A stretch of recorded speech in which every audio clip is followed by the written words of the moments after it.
അന്ന് കണ്ണ് കാണിക്കാൻ പോയതിൻ്റെ ബാക്കി പത്രമാണ് കേട്ടോ അത്. അന്ന് കാണിച്ച് മരുന്നൊക്കെ ഒഴിച്ച് നോക്കിയതിന് ശേഷം പിന്നെ കണ്ണിൻ്റെ പവറൊന്ന് നോക്കണം. അതുകൊണ്ട് പിറ്റേ ദിവസം വരാൻ പറഞ്ഞിരുന്നു കേട്ടോ. പിറ്റേ ദിവസം ഇന്നലെ ആയിരുന്നു, പക്ഷേ എനിക്ക് ഇന്നലെ പോകാൻ പറ്റിയില്ല, ഒരു ക്ഷീണം. അപ്പോൾ അത് ഒരു ദിവസം നീണ്ടു. അപ്പോൾ ഇന്നാണ് പോയത്. അപ്പോൾ അവിടെ കുറച്ച് സമയം വെയിറ്റ് ചെയ്തു കേട്ടോ. ഞാൻ ഒറ്റയ്ക്ക് തന്നെയാണ് പോയത്. 10 മിനിറ്റിൻ്റെ കാര്യമേ ഉള്ളൂ, വേറെ പ്രശ്നങ്ങളൊന്നുമില്ല എന്നൊക്കെ പറഞ്ഞു. അപ്പോൾ പിന്നെ ഞാൻ ഒറ്റയ്ക്കാണ് പോയത് കേട്ടോ. അന്ന് പോയപ്പോൾ ഒട്ടും പ്രതീക്ഷിച്ചില്ലല്ലോ, മരുന്നൊക്കെ കണ്ണിലൊഴിച്ചപ്പോൾ പിന്നെ മൊത്തം മങ്ങലായിരുന്നു. അങ്ങനെ തിരിച്ച് ഡ്രൈവ് ചെയ്യാൻ വേണ്ടി വേറൊരാളൊക്കെ വിളിച്ചാണ് ഞാൻ വീട്ടിലെത്തിയത്. പിന്നെ അഹല്യ ഹോസ്പിറ്റൽ ഞങ്ങളെ തൊട്ടടുത്ത് തന്നെ ആയതുകൊണ്ട് നമുക്ക് ആരെയും നമ്മളെ നാട്ടിൽ നിന്ന് വിളിക്കാൻ എളുപ്പമാണ്.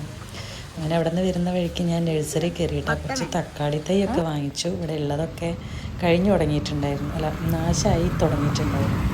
പിന്നെ നല്ല ഭംഗിയിൽ നിൽക്കുന്നുണ്ട് കേട്ടോ അവിടെ ചെടികളും പൂവൊക്കെ.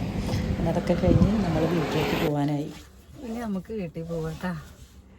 നല്ല കാറ്റാണ് കേട്ടോ. ഇന്നലെ രാത്രിയൊക്കെ ഭയങ്കര കാറ്റായിരുന്നു. എന്നിട്ടൊന്നുമില്ല, ഭയങ്കര കാറ്റായിരുന്നു. അപ്പോൾ ഇന്ന് നോക്കുമ്പോഴും നല്ല കാറ്റുണ്ട്. അപ്പം എന്തായാലും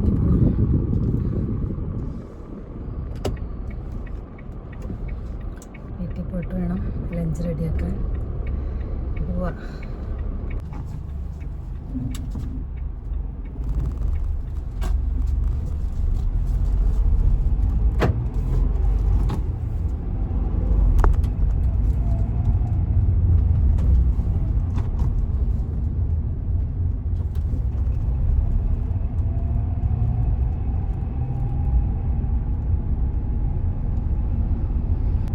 ഇന്ന് വ്യാഴാഴ്ചയാണ്. അപ്പം ഇന്ന് വെജാണ്. തൈരൊക്കെ വാങ്ങിയിട്ടുണ്ട്. എനിക്ക് പിന്നെ തൈരായാലും മതി, ഒരു ദിവസത്തേക്കല്ലേ. ഉച്ചയ്ക്ക് മോളൊന്നും ഉണ്ടാവില്ലല്ലോ. ഞാൻ കോളിഫ്ലവർ വാങ്ങിച്ചിട്ടുണ്ട്. കോളിഫ്ലവർ നന്നായി മസാലയൊക്കെ ഇട്ടിട്ട് ഫ്രൈ ചെയ്താൽ ഇഷ്ടമാണ് കേട്ടോ കഴിക്കാൻ. മോൾക്കും ഇഷ്ടം. അപ്പം ഞാൻ കോളിഫ്ലവറൊക്കെ വാങ്ങിച്ചിട്ടുണ്ട്. പിന്നെ പപ്പടം, കൊണ്ടാട്ടമുളക് ഒക്കെ ഉണ്ടായാൽ തന്നെ മതി.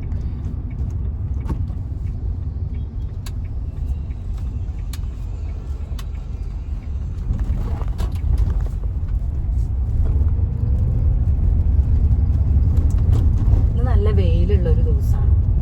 കുറച്ച് ദിവസമായിട്ട് ഈ കാറ്റും അങ്ങനെയൊക്കെ ആയിട്ട് ഒരു വെയിൽ കുറവായിരുന്നു. പക്ഷെ ഇന്ന് നല്ല വെയിലുണ്ട്. ഇന്ന് പുറത്തിറങ്ങുന്നവരൊക്കെ കുടയൊക്കെ എടുക്കുന്നു. ഞാനാണെങ്കിൽ കുടയൊന്നും ഇല്ലാണ്ട് വെയിലും കൊണ്ട് നടന്നു. എനിക്ക് വെയിൽ കൊണ്ട് നടക്കുന്ന ഒരു ശീലമുണ്ട്. എന്നോട് ഡോക്ടർ പറഞ്ഞിട്ട് വെയിൽ കൊണ്ടുപോകരുത്. നന്നായിട്ട് കളറ് മാറും ഞാൻ വെയിലുണ്ടായാലും, വേറെ കളറാവും. അത് മാത്രമല്ല, കളറാവുന്നതിൻ്റെ മാത്രമല്ല, നല്ല തലവേദനയാണ് വെയിൽ കൊണ്ട് കഴിഞ്ഞാൽ. ഭയങ്കര തലവേദനയാണ്, നീരിറക്കം വരും. നീരിറക്കം എന്നൊക്കെ പറഞ്ഞാൽ തലയുടെ സൈഡിൽ നിന്നൊരു വേദനയുണ്ട് വരാൻ.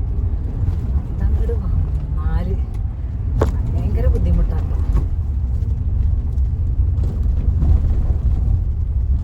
ഇവിടെ നിറയെ കുണ്ടും കുഴിയാട്ടോ. ഇവിടെ ഇപ്പോൾ ഇതാ ഞങ്ങൾ വീടിനടുത്ത് എത്താനായി. ഇവിടെ ഒരു ഹെൽത്ത് സെൻ്റർ ഉണ്ട്. ഈ ഹെൽത്ത് സെൻ്ററിൻ്റെ ഇനോഗ്രേഷൻ്റെ അന്ന് MLA വരുന്നുണ്ടായിരുന്നു. അന്ന് തേക്കോട്ടി ഇവർ റോഡൊക്കെ സെറ്റാക്കി കേട്ടോ.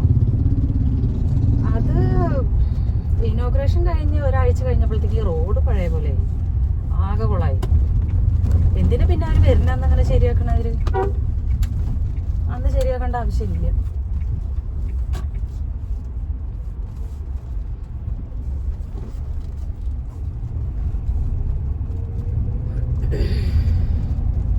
കാറ്റും വിലകൊഴിയലും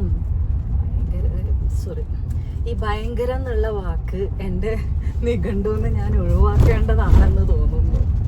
ഞാനിങ്ങനെ വലിയതാക്കി പറയേണ്ട കാര്യങ്ങളൊക്കെയാണ് ഈ ഭയങ്കര എന്ന് പറയുന്നത്. കുടുങ്ങി മക്കളെ.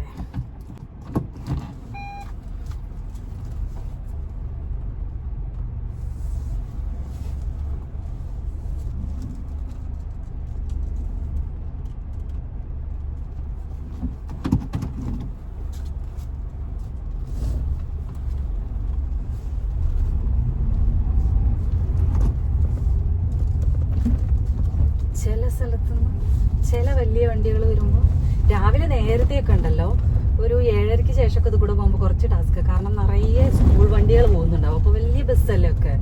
അപ്പോൾ നല്ല ടാസ്ക്കാണ്. എന്ന് വെച്ച് നമുക്ക് ഒരു സമയത്ത് പോകാണ്ടിരിക്കാൻ പറ്റില്ല. ഞാൻ അതല്ല പറഞ്ഞത്.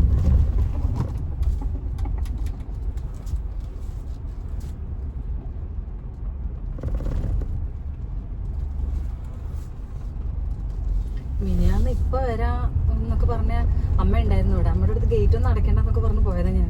എന്നിട്ട് ഞാൻ വരുന്നത് എപ്പോഴാണെന്നറിയോ? വൈകിട്ട്.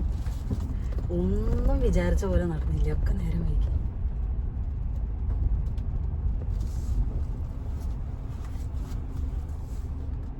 അങ്ങനെ നമ്മൾ വീടെത്തി.